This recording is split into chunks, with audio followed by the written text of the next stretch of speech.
अंधेरे में उजाला, जन्म और शुरुआती जीवन। जन्म और शुरुआती जीवन। भीमराव रामजी आंबेडकर का जन्म 14 अप्रैल 1891 को हुआ था। यह भारत में गहरे सामाजिक विभाजन का दौर था। उनका जन्म महार जाति में हुआ था। महारों को अछूत माना जाता था। उन्हें भारी भेदभाव का सामना करना पड़ता था और समाज के किनारे कर दिया जाता था। आंबेडकर का जन्म स्थान महू, मध्य प्रांत, अब मध्य प्रदेश है। उनके पिता रामजी सकपाल ब्रिटिश भारतीय सेना में थे। उनके प्रभाव ने युवा भीमराव में एक अनुशासन पैदा किया जिसने उनके जीवन को परिभाषित किया। भीमराव की मां भीमाबाई अपनी दयालुता और धार्मिकता के लिए जानी जाती थी। उन्होंने गरीबी और पूर्वाग्रह के बीच अपने बच्चों का पालन पोषण करने के लिए संघर्ष किया। अपनी निम्न सामाजिक स्थिति के बावजूद आंबेडकर के पिता शिक्षा को महत्व देते थे। उन्होंने यह सुनिश्चित किया कि उनके बच्चों भीमराव सहित को स्कूली शिक्षा मिले। उस समय एक अछूत बच्चे के लिए यह एक दुर्लभ अवसर था। कम उम्र से ही आंबेडकर ने एक तेज बुद्धि और ज्ञान की प्यास प्रदर्शित की। हालांकि जातिगत भेदभाव का दंश हमेशा बना रहा। आंबेडकर ने पूर्वाग्रह और अलगाव का प्रत्यक्ष अनुभव किया। उन्हें अक्सर अपने सहपाठियों से अलग बैठाया जाता था। शिक्षक उनकी नोटबुक को छूने से हिचकिचाते थे। इन शुरुआती अनुभवों ने उन पर एक अमिट छाप छोड़ी, जिससे समानता के लिए लड़ने का उनका दृढ़ संकल्प मजबूत हुआ। असमानता की बेड़ियां, बचपन और भेदभाव। आंबेडकर का बचपन जाति की वास्तविकताओं का एक कठोर पाठ था। उन्हें लगातार अपमान और अलगाव का सामना करना पड़ा। पानी पीने या सार्वजनिक स्थानों तक पहुंचने जैसे साधारण कार्य रोज की लड़ाई बन गए। उन्होंने अपने समुदाय पर अस्पृश्यता के दुष्प्रभावों को प्रत्यक्ष रूप से देखा। एक घटना जिसने उन्हें गहराई से आहत किया वह तब हुई जब वे और उनके भाई बहन अपने पिता से मिलने जा रहे थे। उन्हें सवारी के लिए एक बैलगाड़ी चालक की दया पर निर्भर रहना पड़ा। जैसे जैसे यात्रा आगे बढ़ी, चालक को एहसास हुआ कि बच्चे अछूत हैं। उसने उन्हें गाड़ी से उतार दिया, उन्हें असहाय और निराश छोड़ दिया। स्कूल ने समाज में व्याप्त पूर्वाग्रह से थोड़ी राहत दी। आंबेडकर को अक्सर एक कोने में अपने सहपाठियों से अलग थलग कर दिया जाता था। शिक्षक उन्हें छूने से बचते थे। कभी कभी तो प्रदूषण के डर से उन्हें स्लेट भी फेंक देते थे। इन बाधाओं के बावजूद उनकी शैक्षणिक प्रतिभा चमक उठी। उन्होंने अपनी पढ़ाई में उत्कृष्ट प्रदर्शन किया। भाषाओं और इतिहास के लिए एक असाधारण योग्यता का प्रदर्शन किया। उनके सामने आने वाले भेदभाव ने बदलाव की तीव्र इच्छा को जन्म दिया। उन्होंने महसूस किया कि शिक्षा ही दमनकारी जाति व्यवस्था के खिलाफ उनका एकमात्र हथियार है। उन्होंने महान विचारकों और सुधारकों से ज्ञान और प्रेरणा प्राप्त करते हुए पुस्तकों को पढ़ा। सीखने की उनकी प्यास अतृप्त थी, यह जानते हुए कि यह असमानता की जंजीरों से मुक्त होने की कुंजी है। गैप 3S, राजनीतिक जागृति, संघर्ष और दृढ़ संकल्प। आंबेडकर की शिक्षा और अनुभवों ने उनके भीतर एक गहरी राजनीतिक जागरूकता को जन्म दिया। उन्होंने महसूस किया कि केवल शिक्षा ही पर्याप्त नहीं थी, सामाजिक और राजनीतिक सुधार भी आवश्यक थे। अपने अध्ययन के दौरान उन्होंने भारतीय समाज की जटिलताओं और जाति व्यवस्था के दमनकारी प्रभावों को गहराई से समझा। भारत लौटने पर उन्होंने अपने ज्ञान को सामाजिक परिवर्तन के साधन के रूप में उपयोग करने का निर्णय लिया। उनके लिए राजनीति एक ऐसा मंच था जहां से वे हाशिए पर रहने वाले समुदायों की आवाज उठा सकते थे। उन्होंने दलितों के अधिकारों के लिए संघर्ष करना शुरू किया, उन्हें संगठित किया और उन्हें अपने अधिकारों के प्रति जागरूक किया। आंबेडकर ने अपने लेखन और भाषणों के माध्यम से जातिवाद और सामाजिक भेदभाव के खिलाफ आवाज उठाई। उन्होंने विभिन्न संगठनों की स्थापना की, जैसे बहिष्कृत हितकारिणी सभा, जो दलितों के अधिकारों और शिक्षा को बढ़ावा देने के लिए काम करती थी। उनकी राजनीतिक यात्रा आसान नहीं थी। उन्हें कई बाधाओं और विरोधों का सामना करना पड़ा, लेकिन उनकी दृढ़ता और संकल्प ने उन्हें आगे बढ़ने से नहीं रोका। उन्होंने भारतीय समाज में समानता और न्याय के लिए अपने संघर्ष को जारी रखा। आंबेडकर का राजनीतिक जागरण एक महत्वपूर्ण चरण था, जिसने उन्हें भारत के सबसे प्रभावशाली नेताओं में से एक बना दिया। उनके संघर्ष और बलिदान ने दलितों और अन्य हाशिए पर रहने वाले समुदायों के लिए एक नई उम्मीद और प्रेरणा प्रदान की। इस राजनीतिक जागरूकता ने आंबेडकर को भारतीय संविधान के निर्माण में महत्वपूर्ण भूमिका निभाने के लिए प्रेरित किया, जो उनके जीवन का सबसे बड़ा योगदान साबित हुआ। गैप 3S संघर्ष और संगठन, एक नई क्रांति का उदय।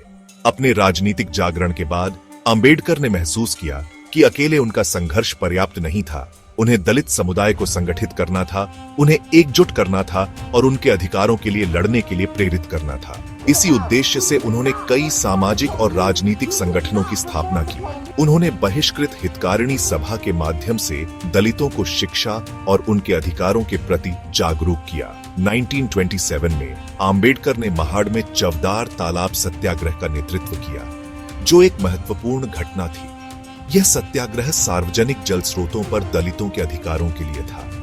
यह संघर्ष केवल पानी के लिए नहीं था, बल्कि समानता और सम्मान के लिए था। अंबेडकर के नेतृत्व में हजारों दलितों ने इस आंदोलन में भाग लिया और सामाजिक भेदभाव के खिलाफ अपनी आवाज उठाई। इसके बाद 1930 में उन्होंने काला राम मंदिर सत्याग्रह का नेतृत्व किया, जो मंदिरों में दलितों के प्रवेश के अधिकार के लिए था। यह आंदोलन भी एक महत्वपूर्ण मोड़ साबित हुआ और समाज में दलितों के प्रति दृष्टिकोण में बदलाव लाने में महत्वपूर्ण भूमिका निभाई। अंबेडकर का संघर्ष केवल सामाजिक सुधार तक सीमित नहीं था, उन्होंने राजनीतिक सुधारों के लिए भी संघर्ष किया। 1936 में उन्होंने स्वतंत्र लेबर पार्टी की स्थापना की, जो दलितों और श्रमिकों के अधिकारों के लिए लड़ती थी। इस पार्टी ने ब्रिटिश भारत के चुनावों में भी भाग लिया और सफलता प्राप्त की। अंबेडकर का संघर्ष और संगठन का प्रयास एक नई क्रांति का उदय था। उन्होंने दलितों को उनके अधिकारों के प्रति जागरूक किया, उन्हें संगठित किया और उन्हें एक नई दिशा दिखाई। यह संघर्ष और संगठन का प्रयास ही था जिसने अंबेडकर को भारतीय समाज में एक महत्वपूर्ण स्थान दिलाया और उन्हें एक महान नेता के रूप में स्थापित किया। गैप 3S विरासत और प्रभाव, एक स्थायी धरोहर। अंबेडकर का संघर्ष और संगठन का प्रयास केवल उनके जीवन काल तक सीमित नहीं रहा।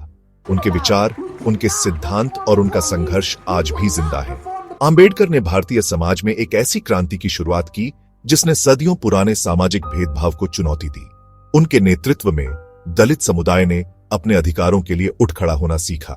गैप 2S अंबेडकर की सबसे महत्वपूर्ण उपलब्धियों में से एक भारतीय संविधान का मसौदा तैयार करना था। उन्होंने एक ऐसा संविधान तैयार किया जो सभी नागरिकों को समान अधिकार और स्वतंत्रता प्रदान करता है। उन्होंने जाति व्यवस्था के उन्मूलन और सामाजिक न्याय के सिद्धांतों को संविधान में शामिल किया। अंबेडकर का योगदान केवल भारतीय संविधान तक सीमित नहीं था, उन्होंने दलितों के अधिकारों के लिए जीवन भर संघर्ष किया।